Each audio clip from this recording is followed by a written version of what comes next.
Y en el contexto de la academia sabemos que las investigaciones nos van diciendo, una persona con un alto nivel de estrés y de ansiedad va a tener menores probabilidades de egresar, de mantenerse, de tener satisfacción con la vida académica, y puede desarrollar hasta situaciones de trastornos de ansiedad, por ejemplo. Los entornos saludables favorecen la inclusión. Necesitamos que en el entorno laboral, que en el entorno educativo y nosotros en la interacción con nosotros y con las otras sigamos entendiendo que hay una dignidad ahí en ese ser humano. Necesitamos también, algo importante como país es brindar tener más acceso a los servicios de salud mental en las comunidades, de forma cotidiana, con las iglesias, con los clubes.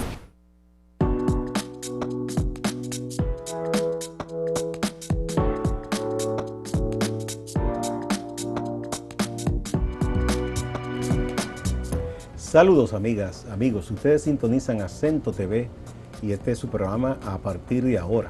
Ustedes saben que todos los jueves aquí tenemos a la doctora Ibe Guzmán con la sección Interacción Académica, siempre con invitados importantes.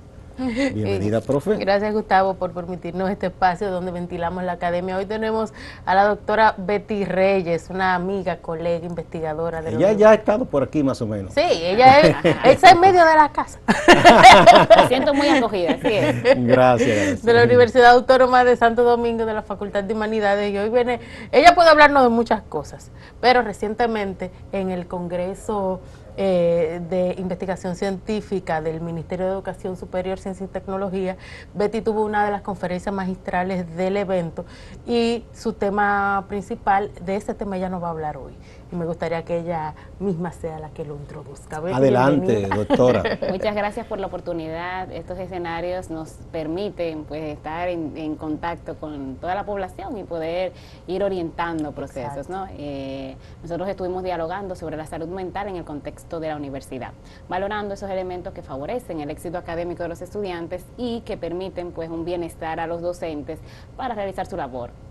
Nosotros estamos en un contexto de muchas complejidades por los procesos y desafíos sociales que todos y todas afrontamos y después de la pandemia incluso hemos venido también mirando muchas situaciones de afectación en la salud mental. Entonces es un tema del que hay que hablar. Nosotros necesitamos que la gente pues pueda reconocer sus propias capacidades y limitaciones de manera real para afrontar los desafíos de la vida cotidiana, que pueda tener un bienestar emocional que le permita pues autorregular las propias emociones y entrar en diálogo con otros, que le permita formar relaciones saludables y que le permita una capacidad para pensar de manera clara, ¿no?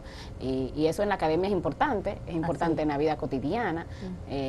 Nosotros nos encontramos con situaciones en las que hay una serie de estresores en el contexto de la universidad para los estudiantes respecto a la presión académica que pueden tener, pero también todos los desafíos de su propia vida, las situaciones de dificultades en la familia, los problemas económicos, el procesos de crianza, los que ya tienen familia y la situación laboral en la que se encuentran, y todo eso va afectando, ¿no? Una serie de factores individuales, de factores dentro del mismo contexto de la academia que generan pues una inquietud constante que pueden llevar a situaciones de estrés crónico, de ansiedad, y eso limita la tasa de graduación, limita el rendimiento académico, limita un pensamiento crítico, un aprendizaje activo. Claro. Y de igual forma le pasa a un docente, ¿no? Que tiene que hacer un equilibrio entre su vida personal, el contexto laboral, y el formar a otros demanda de mucho tiempo, de mucha dedicación, de horas de planificación, de evaluación, y es una constante pues situación de exposición a situaciones estresantes. Entonces la gente tiene que saber cómo poder lidiar con ello, y un poco de eso que era que intentábamos hablar, primero sensibilizar que tenemos esa realidad, que nos pasa, todos tenemos situaciones que nos generan estrés porque es una respuesta adaptativa ante los desafíos que nosotros y nosotras tenemos. El asunto es cuando ya tú, sin que exista de manera cotidiana, pues ya el estresor como tal, ya tienes una pérdida de sueño, empiezas a tener situaciones en las cuales tú reaccionas frente a cualquier situación de manera desbordada.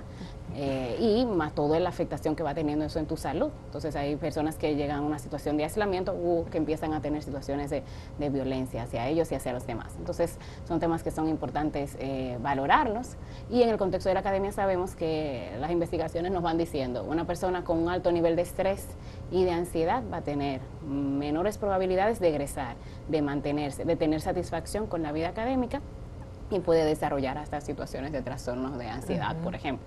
Entonces, es importante que en las universidades tengamos programas que favorezcan pues una inteligencia emocional, que favorezcan estrategias para que la gente sepa cómo reducir el nivel de estrés que puede tener de forma cotidiana, ejercicios de relajación, y que tomemos en cuenta cómo es la cultura académica y qué elementos pueden generar ese estrés sostenido. ¿Eso es válido para otros ámbitos laborales fuera de la academia, cierto? Sí, sí, claro.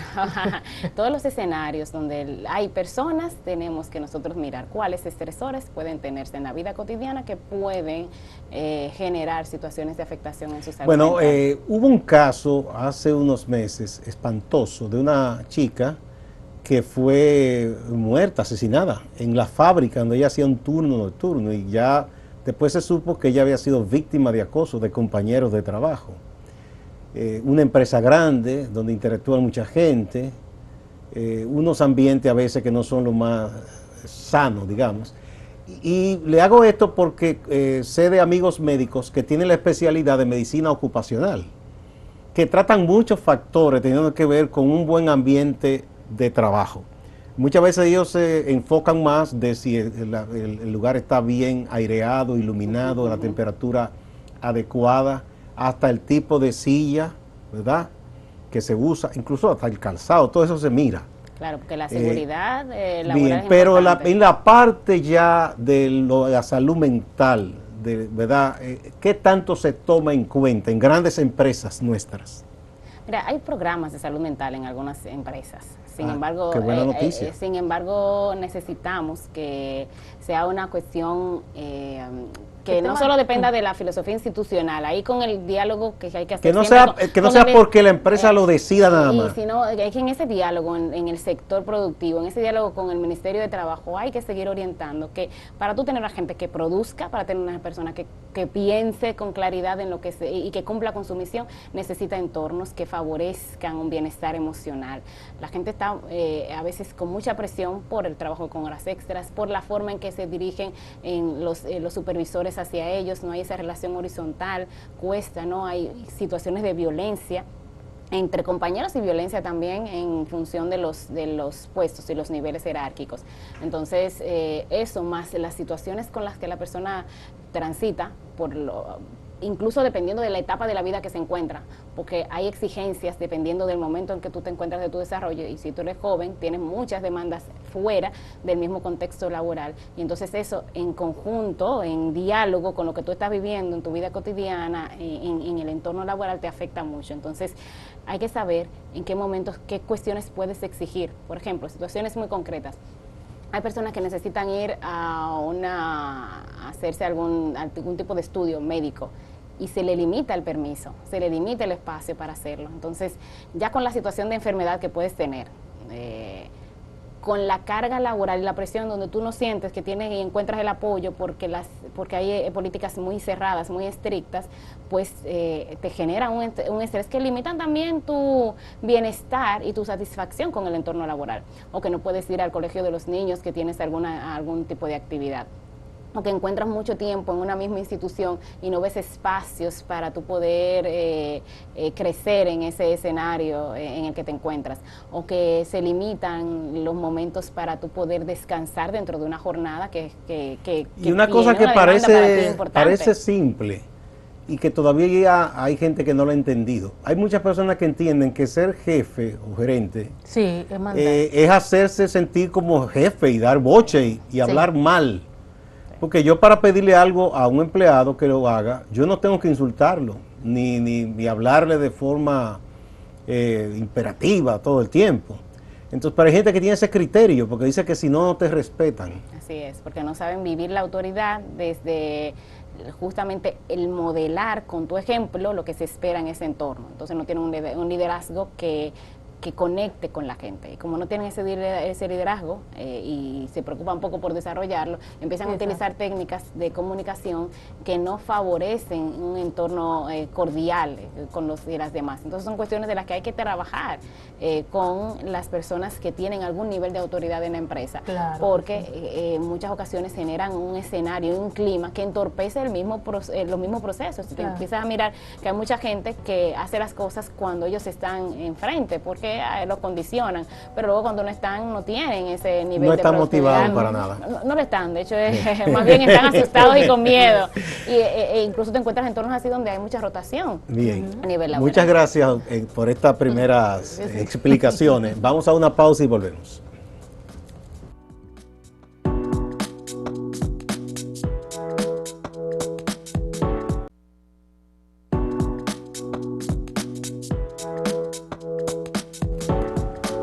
Continuamos con Interacción Académica, con este tema tan importante, muy importante. Qué bueno que escuchemos bien, profesora. Sí, liderazgo, salud mental, cómo dentro de tu entorno laboral, cualquiera que sea, el poner atención a cómo se encuentra la persona, cómo se encuentra ese ser humano que está detrás de ese cargo, cómo se encuentra esa persona que, aunque es un estudiante y la relación a veces se entiende como vertical entre profesor, estudiante, coordinador, profesor, director, coordinador, profesor, estudiante, esa jerarquía existe únicamente desde el planteamiento administrativo de la universidad, pero en términos humanos lo único que existe es colaboración, interdependencia, y esa interdependencia y trabajo en equipo solamente se logra desde lo que planteaba Betty, desde la horizontalidad, desde el modelaje y desde la comunicación asertiva y desde la amabilidad, como decía Gustavo. Betty, en la universidad, incluso antes de la pandemia, se venían dando casos de explosión donde estudiantes agredían maestros, donde maestros agredían estudiantes, estudiantes agredían a otros estudiantes, y ese clima violento o esa explosión de un momento violento traía, no se da de un punto a otro, de un momento a otro, sino que ya eso viene gestándose, ¿no? Dado el ambiente. ¿Cómo manejar no el ambiente violento? Porque ya cuando la situación violenta está, ya lo que hay que reaccionar. Pero ¿cómo puede un maestro, una maestra, hacer que su clase sea mentalmente saludable? Vamos a ponerlo de esa manera. Sí, como señala, justamente hay elementos en esa relación con los y las estudiantes. Los elementos comunicativos definitivamente son muy importantes. Cómo yo me dirijo hacia ellos y hacia ellas, si hay un trato cordial, si hay de forma en la que el otro y la otra pueda yo reconociendo al otro y a la otra como un ser con dignidad, y que el otro y la otra se sienta de esa forma reconocida. Que nosotros estamos en un espacio donde vamos compartiendo mis experiencias y las tuyas, y podemos aprender juntos. Si el maestro entiende que puede aprender del estudiante, empieza a mirarlo en igualdad de dignidad, va a ayudar mucho a la salud mental. Pero luego hay cuestiones como muy cotidianas que uno puede realizar. Por ejemplo, que del área de la literatura, a mí me funciona mucho iniciar la clase con algún poema, con algún texto que nos favorezca en ese despertar el espíritu y empezar a mirar con ojos distintos las cuestiones de la cotidianidad.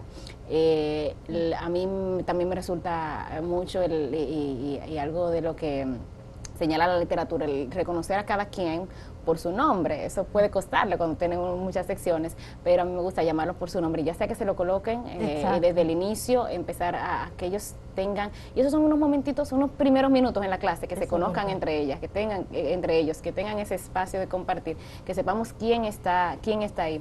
Y luego el poder identificar como indicadores cuando hay cambios de comportamiento, el interesarse cuando una persona no va al aula, y eso como nosotros como docentes, pero entre ellos ir promoviendo esas prácticas de cooperación, porque vivimos en un mundo muy competitivo. Entonces tú estás como favoreciendo, mucha gente favorece el que obtiene las mejores calificaciones, el que le va mejor en un examen, y no, somos seres que estamos aprendiendo unos con otros, y el tener trabajos, una de las estrategias que más señala la literatura científica es el apoyo entre pares, que los estudiantes puedan colaborar y que puedan aprender entre ellos, y que no sean siempre los mismos grupos, ir cambiando los grupos. Eso favorece un buen ambiente porque la gente se conoce, la gente sabe que tiene la posibilidad de dialogar, de estar con el otro. Y obviamente que siempre la respuesta que va dando el maestro, esa retroalimentación, ¿cómo es? ¿Es una retroalimentación en la que quiere que la gente crezca o que pues sencillamente está apuntando al asunto de qué tanto me produce, de qué tanto es tu rendimiento, que está debajo, aunque estemos en modelos por competencias, a veces la gente no está mirando tu actitud, no está mirando cuánto fue la progresión que hiciste de un momento a otro, sino en el resultado final, y eso limita un ambiente saludable. Entonces hay que pensar más en el sujeto, menos en el rendimiento, aunque es importante, van a aprender, pero ellos van a aprender si se genera realmente un espacio saludable, un clima positivo.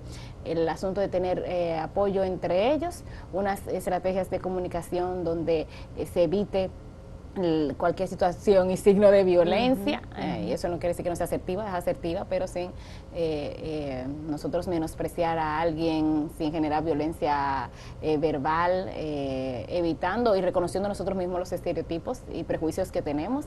A veces tenemos un estudiante que tiene alguna limitación y que llega a ese contexto y necesita orientación. A veces no está incluso en el lugar adecuado a nivel de carrera, o necesita tiene unos prerequisitos que no ha cumplido en el sentido de procesos de aprendizaje que no se han dado, y yo no tengo que violentarte por eso. O sea, vamos a mirar qué necesitas y a derivarte a un escenario de apoyo, de consejería, si es lo que se requiere. Y eso viene siendo parte también de una labor de inclusión, profesora. Sí, claro. También sí, hablamos un poquito de eso fuera de cámara y me interesa mucho. Los entornos saludables son inclusivos. Porque creo que esa es una situación importante que debe atenderse en toda sociedad, en la sociedad nuestra.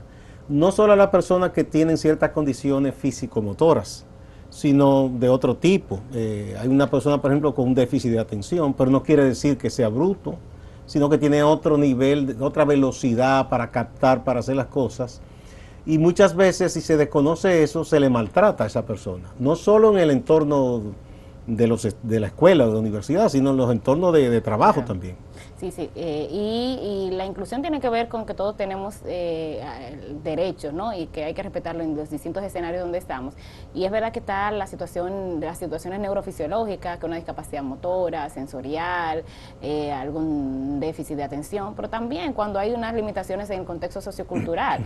Hay situaciones en las que hay entornos sociales que una persona que ha vivido con situaciones más deprimidas a nivel cultural, pues tiene quizás tiene limitaciones. Tiene limitaciones hasta para expresarse, y entonces por eso encuentra rechazo.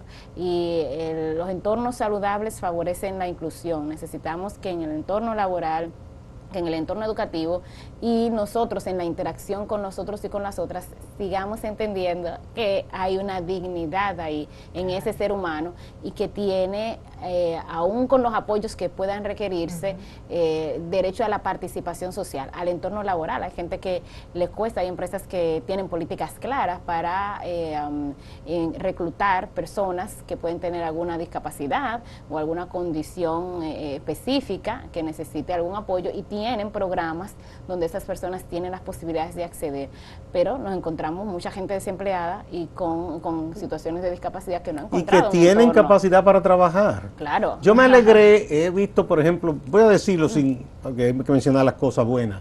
La Asociación Popular tiene un programa también, el VHD también, y esta empresa de los hermanos Moreno, el Bon. Me encontré en una plaza que fui a reunirme con un amigo y decidimos comprar un helado, y había un muchacho que estaba atendiendo que tiene una condición especial de Down, pero que no lo limita para trabajar. Claro. Y como él se empeñaba en hacer las cosas bien, y uno decía, sí, tú estás trabajando muy bien, está muy bien como lo serviste, el helado. Entonces yo digo, mira qué bueno, porque con eso esa empresa, quizá es uno o son dos o tres, pero está poniendo el ejemplo. Y eso yo creo que ayuda muchísimo. y contribuye mucho la actitud que nosotros tenemos de recepción frente a encontrarnos con una persona que nos está brindando un servicio y que tiene alguna situación de discapacidad, porque a veces somos nosotros los que rechazamos o que entendemos que hay esa limitación. Entonces se queda mucho en el entorno familiar la persona que tiene la discapacidad y se limita porque los están encerrando. Exacto, y no puede participar, pero a veces hay muchos rechazos, incluso en entornos donde se espera que puedan ser incluidos, entornos familiares. A veces hay personas que no pueden ir o que se han limitado a una fiesta familiar, a un cumpleaños, una boda, porque hay un rechazo en la familia respecto a la condición que puede tener. Vamos a otra pausa y volvemos.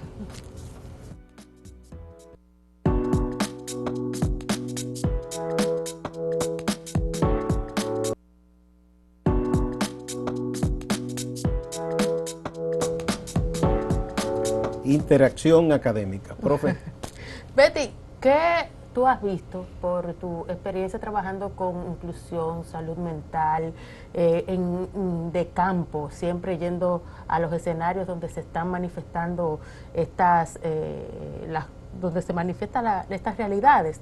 ¿Qué tú has visto que hace falta o cuál es el estado actual? De pedírtelo es un poco injusto, pero ¿cuáles son los casos que tú ves con más frecuencia?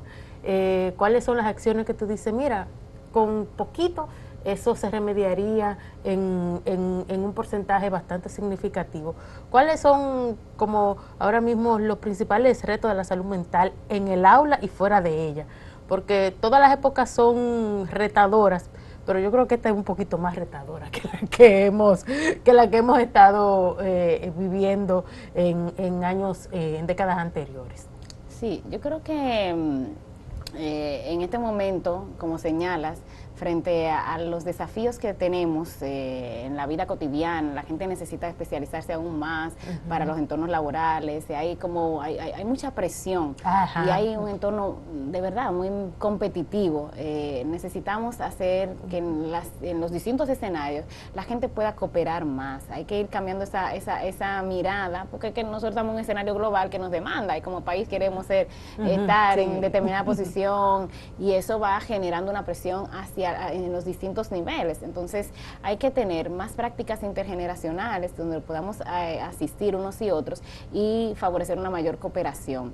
De manera concreta, en los entornos laborales hay que ir ayudando a la gente a, primero, capacitaciones sobre la salud mental, que entiendan que cuando hablamos de que hay una dificultad en la salud mental, no estamos hablando de que una persona con un trastorno necesariamente pudiera llegar a desarrollarse. Cuando hablamos de acceder a servicios de salud, es hacerlo a tiempo, cuando empiezo a identificar una serie de estresores que pueden limitar mi productividad, que pueden limitar mi actividad cotidiana. Entonces hay que capacitar más en salud mental en los distintos entornos, en el entorno laboral, en el entorno educativo y en los contextos comunitarios.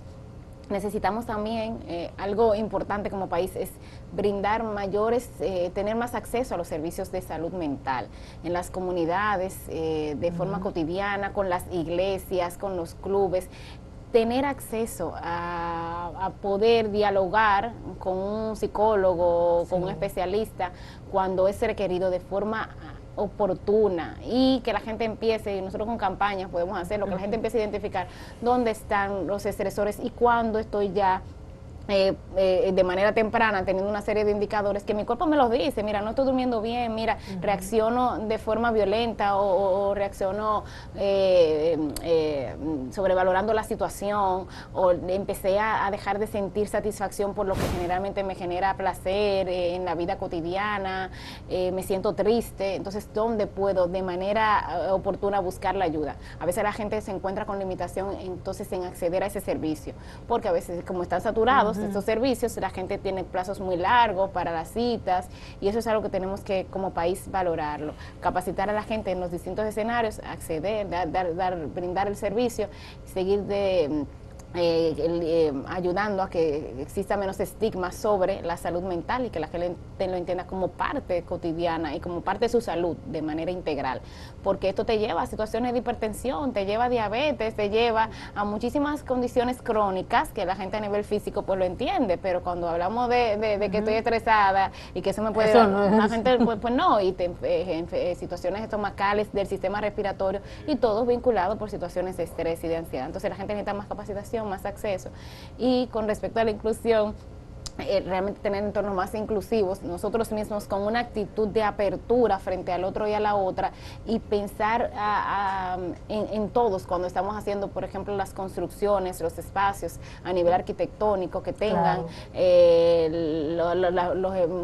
los espacios de acceso, que tengan los elementos de comunicación, las letras grandes para una persona con baja visión, que podamos tener menor contaminación auditiva en determinados entornos. Es un poquito más difícil. Son cuestiones, hay cuestiones que se pueden ir haciendo, porque nosotros podemos ser parte de ese cambio en el contexto cotidiano de nuestro hogar y en los espacios donde nos encontramos, y dar como esa mirada a que la inclusión, el entender y aceptar a otro no tiene que ser una cuestión de la familia, porque la dejamos sola. Entonces la gente se va sensibilizando cuando tiene quizás a alguien que se da cuenta de todas sus potencialidades y que no puede desarrollarlas o no puede participar en los distintos escenarios de la vida cotidiana. Entonces hay que tener como esa apertura, pero yo pienso que la capacitación y esa actitud abierta frente a los demás y ese reconocimiento del otro como sociedad, donde más que competir contigo, estoy a tu lado, nos va ayudando a mejorar la sociedad y a tener entornos más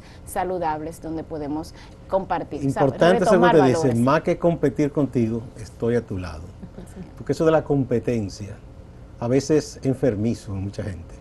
Sí, y lo vemos en determinados entornos que son muy competitivos. La gente no es feliz, no es feliz. Y ya hay países que se replantean la situación de competitividad en sus entornos laborales y también en sus entornos académicos, porque tú puedes tener un estudiante que ni siquiera quiere compartir con otros y con otras, precisamente para poder ser el primero, entiende que está la saga y demás, sí, porque eso también está enlazado con mejor oferta laboral.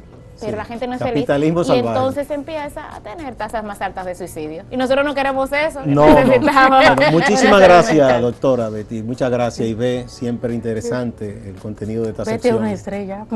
No, ya me doy cuenta. Sí. Muchas gracias a ustedes. Muchas gracias por compartir estas ideas, estos conocimientos tan importantes. A ustedes también, amigas y amigos, no se vayan. Hay más en Acento TV y Acento Portal.